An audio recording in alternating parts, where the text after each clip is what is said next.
Full alert status ng kapulisan sa Dakbayan ug tibok lalawigan sa Sugbo sugod karong adlaw nunod sa pag-obserbar sa kalag-kalag. Gipaniguro sa mga otoridad ang pagpatuman sa kahapsay ug kalinaw sa gawas ug sulod sa mga samang. Samtang giawhag nila ang katawhan nga mosunod sa ipatuman nga mga lagda panahon sa pagtimaan sa adlaw sa mga minatay. Aniya ang report. 450 ka mga pulis ang gikatakdang ipakatap sa Cebu City Police Office sa 21 ka mga pampubliko o pribadong samang sa syudad. Gani sugod karong adlaw gipatuman na ang police visibility labi na sa mga dagkong sementeryo sama sementeryo Katoliko sa Calamba ug sa Careta. Full alert status ang tibok pwersa sa Cebu City Police Office diin on standby ang tanang trupa. Whole personnel are present. So wala mo nang mga mag-absent, wala mo nang mag-off duty, wala mo nang mag-leave. Kinahanglan sila tanan makipagtambayayong para mo join aning ato ang kuan pagselebrar sa kalagalan. Kauban ni Mayor Mike Grama, gisusin lang Police Colonel Ireneo Dalugdog, direktor sa CCPO, ang samang sa Calamba. Kini aron masiguro nga hapsay ang ipatumang palisiya sa dapit. Gawa sa mga menteryo hugdan usab sa pagbantay ang mga vital installation sa Cebu City.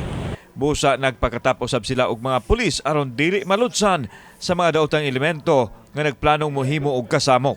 Mayroon na tayong initial deployment ng mga PNP personnel, pero ang full blast nitong deployment most probably dito ngayong 29 ng October. Normalcy, however, nalay mga reminders. Nangay augmentation, Mayor? Augmentation may not be necessary for as long na may gisabutan na sa region.